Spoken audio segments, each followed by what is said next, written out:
एक बार दो गुंडे बीरू और जय एक छोटी बच्ची को किडनैप करके जंगल के रास्ते ले जा रहे होते हैं। अरे वाह, आए ये तो सेठ की इकलौती लड़की है बीरू, अपने को अच्छा पैसा मिल जाएगा इसके बदले। आए सही कहा था भाई, बहुत दिनों बाद इतना तगड़ा माल हाथ लगा है। लेकिन तभी एक बच्ची चुड़ैल उनके सामने आ जाती है। हाय राम, बचाओ बचाओ। मेरे रहते बच्चों को तुम छू भी नहीं सकते। अरे अरे मर गया रे, बचाओ बचाओ। ऐसा कहकर चुड़ैल उन दोनों को मार मार कर बांध देती है।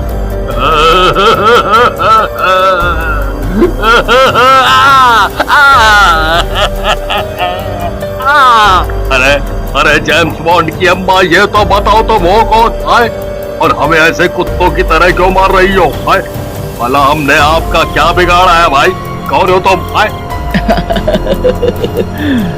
मरने वाले की अंतिम इच्छा पूरी करनी चाहिए, मैं तुम्हारी भी करूंगी। तो सुनो, एक गांव में पिंकी नाम की लड़की अपने पिता रामू के साथ रहती थी। उसके पिता रामू उसे बहुत प्यार करते थे। पिंकी की माँ सुषमा का बचपन में ही देहांत हो गया था। पिंकी को अपनी माँ की कमी अक्सर महसूस होती थी और वो रामू से दूसरी माँ लाने को कहती थी। पिताजी, आप दोबारा शादी कर लो ना, मेरी नई माँ आ जाएगी। नहीं नहीं बेटी, मैं और तुम दोनों अकेले ही ठीक हैं। तुम्हारी माँ की जगह कोई नहीं ले सकता, कोई नहीं ले सकता। लेकिन पिंकी की लगातार जिद के कारण वो दोबारा शादी कर लेता है। पिंकी की नई माँ का नाम कामिनी होता है।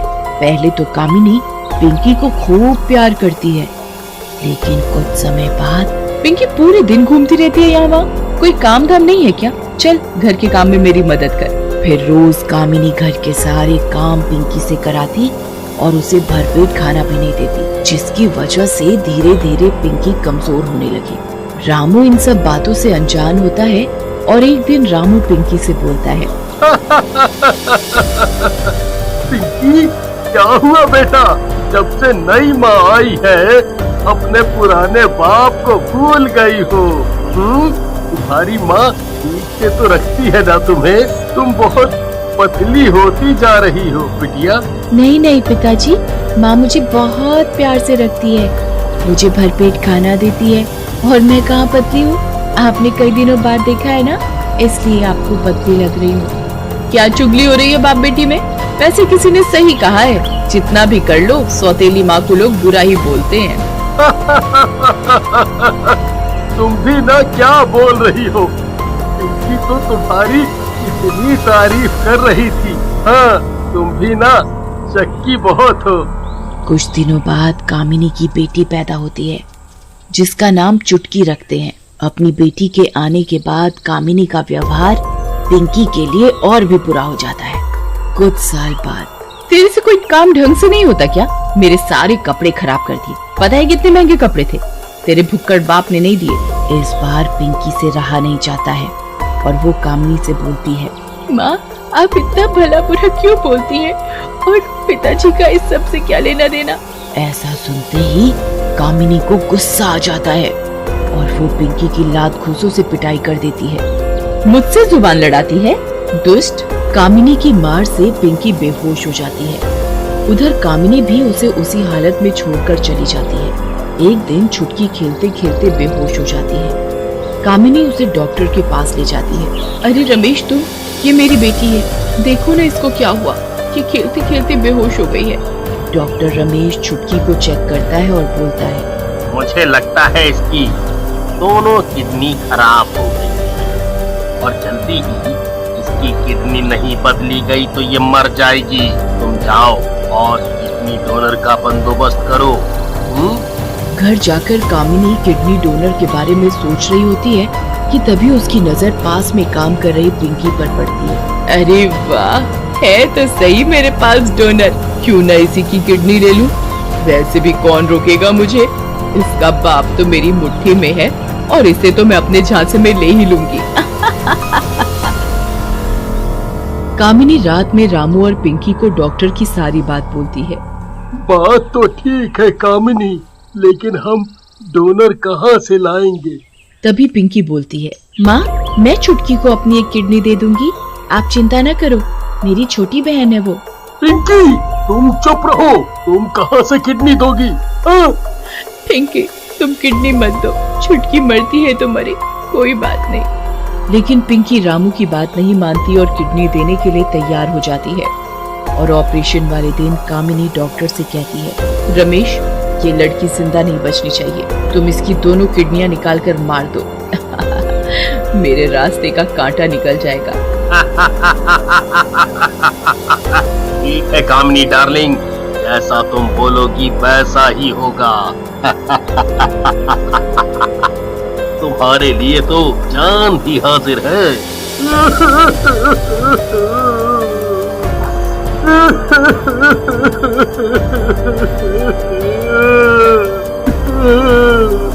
मैं शुरू से मना कर रहा था कि ये ऑपरेशन ना करवाए, लेकिन पिंकी ने मेरी बात नहीं सुनी।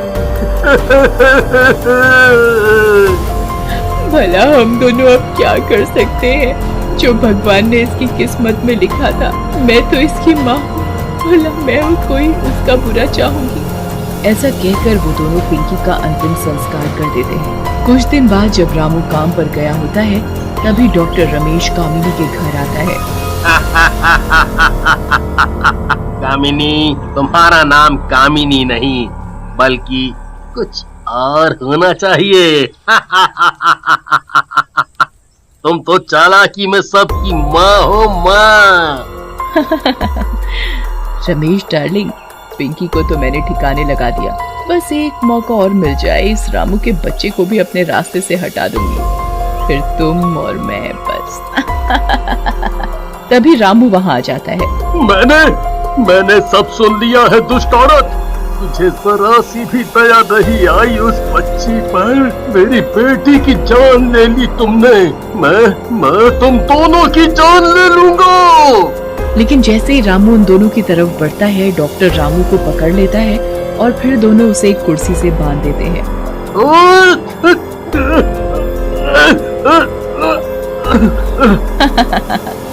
रामू डार्लिंग, मैं तुम्हें इतनी जल्दी नहीं मारना चाहती थी, लेकिन तुमने हमारे सारे राज जान लिए हैं, अब तुम्हें थोड़ा सा जल्दी मरना पड़ेगा।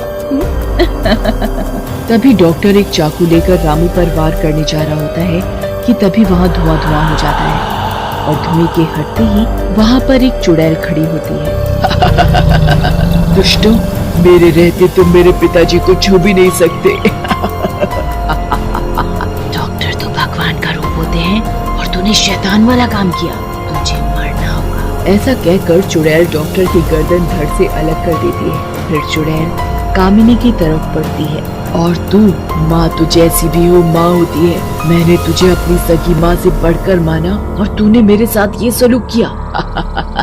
जा तू भी जा अपने आशिक के पास। ऐसा कहकर चुड़ैल कामिनी को भी मार देती है और फिर रामू को आजाद कर देती है। पिंकी मेरी बेटी, मुझे माफ कर दे, ये सब मेरी वजह से हुआ है, मेरी वजह से। नहीं पिताजी, आप दुखी मत हो, शायद मेरी किस्मत में ये सब था, बस अब आप छुटकी का ध्यान रखना और उसके साथ वो सब मत होने देना जो मेरे साथ हुआ। ऐसा कहकर चुड़ैल वहाँ से गायब हो जाती है। दुष्टों, ये है मेरी कहानी और ये मेरी ही छोटी बहन है। चुड़ैल जी, आपकी कहानी तो बहुत दुखी है, हमने तो आज सुना गए। हाँ सुन, हमका माफ कर दो, हम दोनों अभी जाकर इसको इसके पिताजी को वापस कर देंगे। हाँ वापस कर देंगे। इसी में तुम्हारी भलाई है, क्योंकि इस रास्ते में तो मैं खड़ी हूँ। इतना बोलकर चुड़ैल गायब हो जाती है।